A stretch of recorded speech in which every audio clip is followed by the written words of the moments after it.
हम देख रहे हैं कि जो ड्रग पेडलर्स हैं उनके दिलों में से डर निकल चुका है, और डर किसने निकाला ये आपको बखूबी मालूम है। आज आप देख रहे हैं किस तरीके से मुमरा कौसा के अंदर हर बड़ा जो ड्रग पेडलर्स है, मैं 4-5 लोग हैं जिनका नाम मैं नहीं लेना चाहूंगा, मैं नाम लेकर के उनको वो नहीं करना चाहता हूँ, मगर 4-5 ऐसे ड्रग पेडलर्स हैं जिनके ऊपर डायरेक्टली मुमरा कौसा के सबसे बड़े नेता का हाथ है, जिसकी वजह से वो धड़धल्ले से पूरे मुमरा कौसा के अंदर ड्रग्स बेच रहे हैं और उनके संरक्षण के अंदर बेच रहे हैं। हो सकता है शायद उसके अंदर उनका कमीशन भी जाता होगा उनको, जिसकी वजह से उनके ऊपर ना कभी कोई हाथ डाल पाता है, ना कभी उनके ऊपर कोई बड़ा एक्शन हो पाता है। अकेले दम पर मैं इसको नहीं कर पाऊंगा, क्योंकि ये बहुत बड़ा स्कैंडल है, बहुत बड़ा माफिया है, और इस माफिया को कहीं ना कहीं पॉलिटिकल संरक्षण भी बना हुआ है, जिसकी वजह से, इस पॉलिटिकल संरक्षण की वजह से हमारी जो गुहार है, हमारी जो आवाज है, वो कहीं ना कहीं उनके कानों तक पहुंच नहीं पा रही है, जहां तक पहुंचनी चाहिए, जो आला अधिकारी तक पहुंचनी चाहिए। क्योंकि हमें ऐसा लगता है कि जो आदमी उन्हें संरक्षण दे रहा है वो हो सकता है उसके अंदर पार्टनर भी है। जिस आदमी की मैं बात कर रहा हूँ, आप इशारा समझ गए होंगे, उस आदमी के इसके अंदर पार्टनरशिप भी है, और इसी पार्टनरशिप की वजह से वो इतने धड़धल्ले से और सीना तान करके वो यहाँ पर ड्रग्स बेच रहे हैं। और मैं ये समझता हूँ कि मुमरा कौसा। मैं हूं मोइन शेख और आप देख रहे हैं मुमरा टाइम। दोस्तों, आज हमारे साथ एक बेहद खास मुद्दे पे बात करने के लिए शहर के चर्चित समाज सेवक राजू अंसारी साहब यहाँ पे मौजूद है, जिन्हें काफ़ी लंबा अनुभव भी है राजनीति का, और इस समय इनका जो वार्ड है काफ़ी चर्चाओं में है, और चर्चा का कारण है नशा। नशा जिस तरीके से हमारी युवा नस्लों को तबाह बर्बाद कर रहा है, उसको लेके शहर में काफ़ी बेचैनी पाई जा रही है। इसी मुद्दे पे हम बात करेंगे आज राजू अंसारी साहब से कि कैसे मुमरा कौसा को नशे से मुक्त किया जा सकता है, क्या उपाय करने चाहिए पुलिस प्रशासन को इसके लिए, उसी पे हम इनसे विस्तार से चर्चा करेंगे। राजू भाई, आपका स्वागत है हमारे चैनल मुमरा टाइम्स में। सर, अभी जैसा आप भी अच्छी तरीके जानते हैं कि आपका जो ये इलाका है, रशीद कंपाउंड हो गया, चरनी पाड़ा हो गया, देवरी पाड़ा हो गया, ये इन दिनों पिछले दिनों काफ़ी सुर्खियों में था। और सुर्खियों में इसलिए था कि यहाँ पे नशे का काफ़ी धड़ल्ले से व्यापार हो रहा था, युवा जो है काफ़ी नशे के आदी होते जा रहे हैं। इसी वजह से यहाँ पे आपके रशीद कंपाउंड में जो गुलशन फिरदौस चाल है, वहाँ पे स्थानीय लोगों ने एक बोर्ड भी बाकायदा लगाया था कि नशा यहाँ बिकता है, ऐसा बोर्ड भी लगाया था। ये मामला काफ़ी गंभीर रूप धारण कर लिया था, बाद में पुलिस ने उस बोर्ड को हटा लिया। तो क्या था ये पूरा मामला, और ये जो युवा नस्ल जो है नशे की तरफ जा रही है, इसका जिम्मेदार कौन है, आप किसे मानते हैं? अस्सलाम वालेकुम, नमस्ते, सत श्री अकाल। मोइन भाई, सबसे पहले आपका शुक्रिया कि आप मेरे तासुरात लेने के लिए यहाँ पर आए हैं। दूसरी बात यह है कि ये पहली मर्तबा नहीं है कि हम लोगों ने ड्रग्स के खिलाफ आवाज़ उठाई है। पिछले कई सालों से, तकरीबन 25-30 सालों से हम लोग अलग अलग लोगों की क़यादत के अंदर आवाज़ उठाते रहे, चाहे वो हज़रत मोइन मियाँ की क़यादत हो, चाहे एक ज़माने में हमारे लीडरों की क़यादत हो। हम लोग हमेशा इस बात के ऊपर बहुत जोर देते रहे हैं कि जितने भी ड्रग पेडलर्स हैं मुमरा के अंदर, उनके ऊपर अटैक किया जाए, ना कि पीने वालों के ऊपर, क्योंकि पीने वाला तो कहीं ना कहीं से लाके पी लेगा, बिल्कुल, मगर जो बेचने वाले हैं वही प्रोत्साहित करते हैं, वही पूरे मुमरा कौसा की जवान जो नस्ल है उनको बिगाड़ने की कोशिश कर रहे हैं। तो उनकी लिस्ट बनाई गई। उसकी लिस्ट बनाने के बाद में हमारे जो मुमरा के सीनियर हैं पुलिस स्टेशन के, अनिल शिंदे साहब, हमसे मिले, उसके बाद हम ACP साहब से मिले, DCP साहब से मिले, और हमने एक बात कही उनसे कि सर, पहले ऐसा था कि अगर कहीं ड्रग पेडलर्स कहीं बेच रहा हो, अगर हमने कंप्लेंट की तो फौरन कार्रवाई हो जाती थी, मगर आजकल हम देख रहे हैं कि हमारे कंप्लेंट करने के बाद में भी, उनको एड्रेस बताने के बाद में भी फौरन कार्रवाई नहीं हो रही है। तो इसके ऊपर फौरन हमारे मुंबई के सीनियर अनिल शिंदे साहब ने संज्ञान लिया और फौरन उन्होंने एक टीम बनाई NDPS की। इस NDPS की टीम को लीड कर रहे हैं API कुमारे साहब, और उनके साथ में 2 API हैं और 3 PSI हैं। ऐसा मिलाकर 5 लोगों की पूरी टीम है, उसका नाम भी मैं आपको दे दूंगा। मैं ये 5 लोगों की टीम का हमने पूरे मुमरा कौसा के अंदर जो जाल बिछाया है कि कहां कहां पर सबसे ज्यादा ड्रग पेडलर्स बेच रहे हैं। वो खाली रशीद कंपाउंड देवरी पड़ा ही नहीं है, उसमें बहुत सारे अलग इलाके हैं, चाहे वो इंशा नगर का इलाका हो, चाहे वो हमारा अम्बेडकर पाड़ा का इलाका हो, चाहे वो हमारा दरगाह गली का हो, चाहे वो चांद नगर दौलत नगर का इलाका हो। ऐसे बहुत सारे इलाके जिसको हमने हाईलाइट किया है, और हाईलाइट करने के बाद में हमने उसकी रेकी करने के बाद में हमने ये उनसे आश्वासन लिया है कि सबसे पहले जहां जहां पर हमने जिस नाम लिए हैं वहां पर जितने भी ड्रग पेडलर्स हैं, जो ड्रग बेच रहे हैं, जो गांजा बेच रहे हैं, अफीम बेच रहे हैं, चरस बेच रहे हैं, MD बेच रहे हैं, और नींद की गोलियां होती जो स्लीपिंग पिल्स जिसे कहते हैं, निट्रावेट 10 है वगैरह, विलियम टेल हैं, ये सब बेच रहे हैं, तो उनके ऊपर फौरन एक्शन लिया जाए और उनको किसी भी तरीके से एनडीपीएस के मातहत अरेस्ट करके उनको जेल भेजा जाए। तो कहीं ना कहीं जाकर के पुलिस प्रशासन का और स्थानीय लोगों का डर जो है इन ड्रग पेडलर्स के दिलों में आएगा। ऐसा हो नहीं रहा है। हम देख रहे हैं कि जो ड्रग पेडलर्स हैं उनके दिलों में से डर निकल चुका है, और डर किसने निकाला ये आपको बखूबी मालूम है। आज आप देख रहे हैं किस तरीके से मुमरा कौसा के अंदर हर बड़ा जो ड्रग पेडलर्स है, मैं 4-5 लोग हैं जिनका नाम मैं नहीं लेना चाहूंगा, मैं नाम लेकर के उनको वो नहीं करना चाहता हूँ, मगर 4-5 ऐसे ड्रग पेडलर्स हैं जिनके ऊपर डायरेक्टली मुमरा कौसा के सबसे बड़े नेता का हाथ है, जिसकी वजह से वो धड़धल्ले से पूरे मुमरा कौसा के अंदर ड्रग्स बेच रहे हैं और उनके संरक्षण के अंदर बेच रहे हैं। हो सकता है शायद उसके अंदर उनका कमीशन भी जाता होगा उनको, जिसकी वजह से उनके ऊपर ना कभी कोई हाथ डाल पाता है, ना कभी उनके ऊपर कोई बड़ा एक्शन हो पाता है। और मैं ये समझता हूं कि सबसे पहले उन्हीं 4-5 लोगों के ऊपर पुलिस डिपार्टमेंट के जो आला अधिकारी हैं, चाहे वो कमिश्नरेट हो, चाहे वो हमारे क्राइम डिपार्टमेंट के डीसीपी हो, चाहे वो नार्कोटिक्स डिपार्टमेंट के डीसीपी हो, हम उनसे जाकर के मिलेंगे और उनसे जाकर कहेंगे कि इनके ऊपर अटैक किया जाए और इनको फौरन मुमरा कौसा के अंदर से इनको हद पार किया जाए, तरी पार किया जाए, एक्सटेंड किया जाए। राजू भाई, मुमरा कौसा नशा मुक्त होना चाहिए, इसके लिए आप पिछले काफी समय से अपनी तरफ से भरसक प्रयास कर रहे हैं। मुझे अच्छी तरीके से याद है कि आपने पिछले साल जो झंडे वाले बाबा परिसर के अंदर जो हॉल है, उस हॉल के अंदर एक कार्यक्रम रखा था नशे के खिलाफ, और उसमें जो पुलिस के जो आला अधिकारी है, डीसीपी, एसीपी और मुमरा पुलिस स्टेशन के, ये सभी लोग वहां पे आए हुए थे और आपने हर अपने इलाके के अंदर कई जगहों के ऊपर मतलब आपने नशा मुक्त होना चाहिए उसके अवेयरनेस के लिए, लोगों को जागरूक करने के लिए आपने अपने इलाके में कई जगह पे आपने बोर्ड भी लगाए थे। ऐसे ही बोर्ड मैं अभी आ रहा था आपके इलाके के अंदर, तो मैंने देखा कि कई जगह पे बोर्ड लगे हुए, तो मैंने जब मालूम किया तो वो लोगों का ये कहना था कि ये राजू अंसारी साहब ने ये बोर्ड लगाया है। आप और आपके जैसे लोग, समाज सेवक हो या एनजीओ के लोग, कोशिशें तो करते हैं, अपनी तरफ से कोशिश तो करते हैं कि मुमरा नशे से मुक्त होना चाहिए, लेकिन ऐसा होता नहीं। कुछ दिनों तक का ये चलता है मामला, लेकिन बाद में फिर है ना ठंडा पड़ जाता है। आखिर कैसे होगा मुमरा कौसा नशे से मुक्त? क्या करना होगा पुलिस को इसके लिए?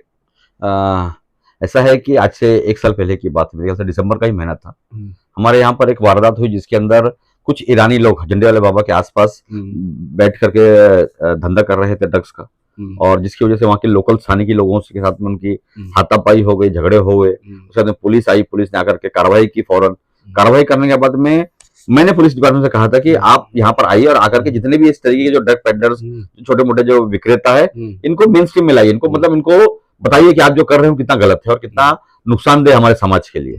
तो उसी के ऊपर हमने एक लोगों के ईमान को जगाने के लिए, लोगों के अंदर जागरूकता लाने के लिए हमने कोई प्रोग्राम रखा था, जिसमें हमने तमाम रशीद कंपाउंड के लोगों को इन्वॉल्व किया।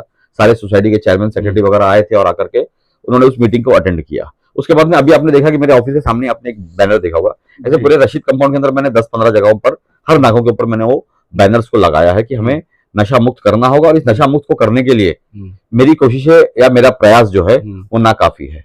अकेले दम पर मैं इसको नहीं कर पाऊंगा, क्योंकि ये बहुत बड़ा स्कैंडल है, बहुत बड़ा माफिया है, और इस माफिया को कहीं ना कहीं पॉलिटिकल संरक्षण भी बना हुआ है, जिसकी वजह से, इस पॉलिटिकल संरक्षण की वजह से हमारी जो गुहार है, हमारी जो आवाज है, वो कहीं ना कहीं उनके कानों तक पहुंच नहीं पा रही है, जहां तक पहुंचनी चाहिए, जो आला अधिकारी तक पहुंचनी चाहिए।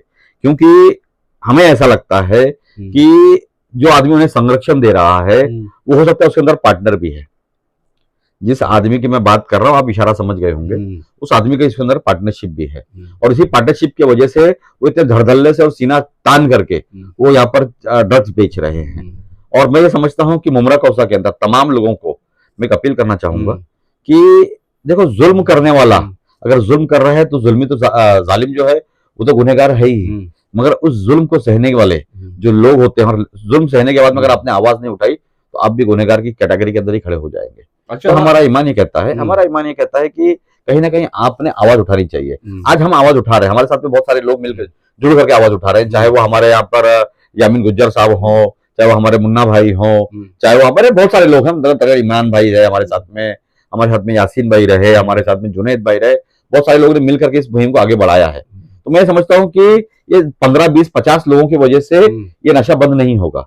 नशा तभी बिल्कुल। बंद होगा जब पूरा मुमरा कौसा के आवाम जो है हम्म, वो सड़क पर उतरेगी और सड़क पर उतर के बताएगी कि यहाँ पर चरस बिक रही है, यहाँ पर एमडी बिक रही है, यहाँ पर गांजा बिक रहा है, हम्म, और पुलिस को उसके ऊपर एक्शन लेना पड़ेगा। बिल्कुल सही कहा राजू भाई आपने कि जब तक का मुमरा कौसा की आवाम जो सड़कों पे नहीं उतरेगी और तब तक का ये नशा मुक्त नहीं होगा मुमरा कौसा। लेकिन मेरा ये भी मानना है कि मतलब कि पुलिस प्रशासन जो है, पुलिस प्रशासन हो गया और यहाँ के जो हर इलाके के अंदर जो जनप्रतिनिधि होते हैं और दूसरी बात जो माँ बाप भी जो होते हैं वो भी मतलब कहीं ना कहीं जिम्मेदार होते जिम्मेदार है हैं, इसके अंदर। उनको भी मतलब नज़र रखनी चाहिए अपनी औलादों के ऊपर, उनकी औलाद कहाँ जाती है, क्या करती है। तो अगर ये 3 लोग पुलिस प्रशासन हो गया, जनप्रतिनिधि हो गए और माँ-बाप अगर ये चाहें और कोशिश करें तो मुमरा कोई बड़ी बात नहीं कि मुमरा कौशल नशे से मुक्त हो सकता है। इस बारे में आपका क्या कहना है? देखो ऐसा है कि पूरा मुमरा कौसा जो एक बहुत पुरानी बस्ती है, यहाँ बहुत पुराने लोग बसते हैं, अभी नए लोग भी कुछ यहाँ पर आकर के बस रहे हैं। मैं ये समझता हूँ कि इसके अंदर बहुत सारे लोगों का हाथ है, जिसकी वजह से मुमरा कौसा के अंदर डिसिप्लिन खत्म हो चुका है। मुमरा कौसा के अंदर लॉ एंड ऑर्डर की समस्या पैदा हो रही है, मुमरा कौसा के अंदर ड्रग्स की समस्या पैदा हो रही है। इसकी बहुत बड़ी वजह जो है वो है हमारे पूरे मुमरा कौसा के अंदर देर रात तक जागना और देर रात तक व्यापार करना। आप देखेंगे कि रात में 2 बजे 3 बजे 4 बजे तक के पान की दुकानें खुली हैं, चाय की दुकानें खुली हैं। इसे बंद करने की जरूरत है। हमारा ईमान ये नहीं सिखाता है कि हम रात भर जागे और दिन भर सोएं। कहीं ना कहीं हमें इस तरीके का जो काम हो रहा है कि रात भर जागना और दिन भर सोना, इसको बंद करना पड़ेगा। इसके लिए हमें पुलिस की मदद लेनी पड़ेगी, इसके लिए हमें म्युनिसिपल कॉर्पोरेशन की मदद लेनी पड़ेगी। आज आप देख रहे हैं कि हर 50 मीटर की दूरी के ऊपर एक पान की टपरी रखी है मेन रोड के ऊपर। इसे तोड़वाना पड़ेगा, इसे बंद करवाना पड़ेगा। आप कलवा चले जाए, आप थाना चले जाए, वहां पर पान की दुकान आपको ढूंढनी पड़ती है। 1-1 किलोमीटर ढूंढेंगे तब कहीं आपको एक पान की दुकान मिलती है। और हमारा ये हाल है कि हर 50 मीटर की दूरी के ऊपर एक पान की दुकान है, 50 मीटर की दूरी के ऊपर। बेशक। तो इसे हमें कहीं ना कहीं बंद करना पड़ेगा। दूसरी चीज ये है कि हमारे जो वालिदैन हैं उनको अपने बच्चों के ऊपर एक चीली जैसी, गिद्ध जैसी नजर रखनी पड़ेगी कि हमारा बच्चा दिन भर की उसकी दिनचर्या क्या है, वो दिन भर क्या कर रहा है। और कोशिश ये करें कि हमारा बच्चा किसी भी हाल में रात में 9 बजे, 9:30 बजे, 10 बजे तक के घर पर आ जाए। आज हमारे वालिदैन को यही फिक्र नहीं है कि हमारा बच्चा रात में कर क्या रहा है, रात में 2 बजे 3 बजे घर पर आ रहा है, वो क्या कर रहा है, किसकी संगत में बैठा, उसके दोस्त कौन है, वो क्या कर रहा है, किससे बातें कर रहा है, इसके ऊपर हमारी नजर नहीं है। तो मेरी मुमरा कौसा के तमाम वालिदैन से ये मुतबाना गुजारिश है कि आप लोग अपने बच्चों के ऊपर एक पैनी नजर रखें और देखें कि हमारे बच्चे के डे टू डे एक्टिविटीज क्या, उनकी करिकुलम एक्टिविटीज क्या है। उन्हें इन्वॉल्व करें अपने साथ में बात करने में, उनके साथ बात करने के साथ में एक दोस्तों जैसा व्यवहार करें, उन्हें दोस्त बनाएं अपना, और दोस्त बना के उन्हें समझाएं कि आप जो कर रहे हो ये गलत है, इससे आपकी ही जिंदगी के ऊपर फर्क पड़ने वाला है, आपकी जिंदगी खराब होने वाली है। उन्हें अपने घर पर जल्दी से जल्दी बुलाने की कोशिश करें, प्यार से समझा करके, दोस्ताना व्यवहार में उनको बोलें कि रात में 9 बजे 10 बजे आप घर पर आ जाए, जल्दी सोएं, सुबह जल्दी उठें, नमाज का एहतमाम करें, तालीम अच्छी से अच्छी लेने की कोशिश करें, स्कूल बराबर अपने वक्त पर जाएं। तो ये सब चीज हमें करनी पड़ेगी। आज ये हो रहा है कि माँ बाप ने स्कूल में डाल दिया, ट्यूशन में डाल दिया, उनकी जिम्मेदारी खत्म हो गई। अक्सर मैंने देखा है कि मतलब माँ बाप जो है, वालिदैन जो है, वो अपनी जिम्मेदारियों से परे हट गए हैं, जिम्मेदारियों का जो बोझ है वो उठा नहीं पा रहे। तो कहीं ना कहीं मुझे ऐसा लगता है कि सारे वालिदैन की ये जिम्मेदारी है कि वो अपने बच्चों के ऊपर पैनी नजर रखते हुए उन्हें सही राह दिखाएं, सही तरीके से जिंदगी जीने की का सलीका सिखाए उन्हें, और उनके अंदर एक अदब और आदाब सिखाए। देखो मैं आज देख रहा हूं कि आप देखें कि पिछले 25-30 सालों में आपने मेरे बहुत सारे इंटरव्यूज, बहुत सारे भाषण, बहुत सारे मैंने स्टेज प्रोग्राम्स देखे होंगे, आपने मेरे बात करने का सलीका देखा होगा कि मैं हमेशा आप जनाब से ही बात करता हूं। मगर आज ये हाल है हमारे मुमरा कौसा के बच्चों का कि वो अरे तुरे की भाषा में, बात बात पर गाली देना, आपस में दोस्तों के अंदर मतलब गाली गलौज से बात करना, ये हमारा मजहब नहीं सिखाता। हमारा मजहब ने दुनिया को तहजीब सिखाई है। आज हमारी ये तहजीब ही है जिसकी वजह से आज इस्लाम धर्म जो है वो दुनिया के अंदर बहुत तेजी से फैला है और बहुत तेजी से पनपा है। तो कहीं ना कहीं हमें हमारे बच्चों को सही तरबियत के साथ में सही तहजीब सिखाने की जरूरत है, किस तरीके से तहजीब में आए, किस तरीके से सही अदब और आदाब के साथ में बात करें। राजू भाई आपने वालिदीन की तो जिम्मेदारी बता दी कि वालिदीन को अपने बच्चों पे पैनी निगाह रखना चाहिए, उनको उनको क्या कर रहे क्या नहीं, उसकी उनकी गतिविधियों पे नजर रखनी चाहिए। लेकिन इसके साथ साथ जो पुलिस की जो जिम्मेदारी है, जो जनप्रतिनिधि यहाँ के नेताओं की जो जिम्मेदारी है, जैसे कि हर इलाके में नगर सेवक होते हैं, उनको मालूम होता है कि उनके इलाके में नशा कहाँ बिकता है। अगर ये लोग भी आपको नहीं लगता कि अगर ये सभी लोग अपनी जिम्मेदारी ठीक ढंग से अगर निभाएंगे तो कोई बड़ी बात नहीं कि मुमरा कौर साहब को नशे से मुक्त करना। नहीं, इतना आसान नहीं है, खाली नगर सेवक या पुलिस की जिम्मेदारी नहीं है, सबकी मिले। मैं ये समझता हूँ ये कलेक्टिव एफर्ट होना चाहिए, सारे लोग ने मिल करके ये काम करना चाहिए, तो इतनी आसानी से ये काम मतलब मामला काबू में आने वाला नहीं है।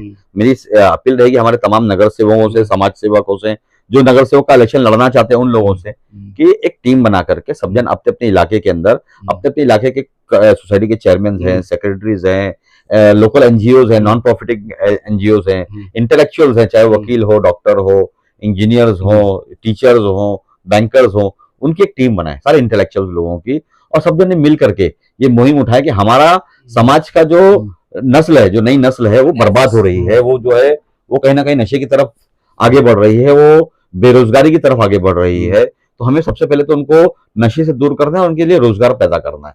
रोजगार किस तरीके से पैदा हो, इसके लिए भी हमें एक कलेक्टिव एफर्ट के साथ में टीम वर्क करना पड़ेगा, तो हमें उसकी भी जरूरत है। देखो, अगर आप उनको घर में खाली बैठा करके बोलोगे नशा मत कर, तो कहीं ना कहीं उसका दिमाग शैतानी हरकतों में बंध जाएगा, और वो कहीं ना कहीं शैतानी बहकावे में आकर के आगे बढ़ेगा।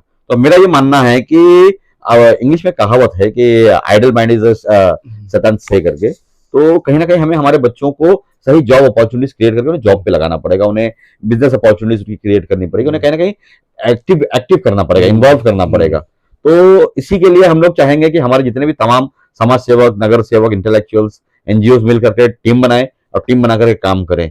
हमने बहुत पहले एक ड्रग्स फ्री मुमरा करके हमने एक मुहिम चलाई थी, जिसकी सदारत जो है हमारे हजरत मोइन मियां साहब ने की थी। उसके अंदर हमने बहुत बड़ी एक रैली निकाली थी, उसके बाद में हमने तमाम जगहों में छोटे छोटे स्टेज प्रोग्राम्स किए थे, और उसके बाद हमने लोगों को जागरूक करने की कोशिश की थी। मैं समझता हूँ उसी मुहिम के ऊपर, उसी तर्ज के ऊपर हमें वापस से वो काम वापस से शुरू करना पड़ेगा, और हमें कहीं ना कहीं एक प्रेशर बनाना पड़ेगा पुलिस प्रशासन के ऊपर, महानगर पालिका के ऊपर, कि जिस तरीके से आप देखो अभी हमारे आपने देखा होगा कि एमए वैली में हमारा जो हॉकर्स प्लाजा है, वहां पर धड़धड़ल्ले से चरस बिक रही है। मैंने उस दिन में परसों 3-4 रोज पहले गया था वहां पे, तो मेरी उन लोगों से बहुत थोड़ी सी बातचीत हुई, लोग बदतमीजी कर रहे थे। मैंने पुलिस को फौरन बुलाया, पुलिस के लोग आए और फौरन आकर के उनको उठा वहां से पकड़ करके लेकर के चले गए।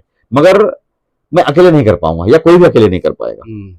ये इतना बड़ा काम है, इतनी बड़ी मुहिम है, इसके लिए हमको एक बहुत बड़ा कलेक्टिव एफर्ट्स की जरूरत है। हम तमाम लोग हाथ से हाथ मिलाएं, कंधे से कंधा मिलाएं, तब कहीं जाकर के मुमरा कौसा में चरस, करद, नशा, एमडी, जो भी चीजें बेची जा रही हैं, इसके ऊपर लगाम लगाई जा सकती है। और सबसे आखिर में राजू भाई, पुलिस प्रशासन के आला अधिकारियों से नशे को लेकर आप क्या अपील करना चाहेंगे? उनकी नहीं, जिम्मेदारी होती है।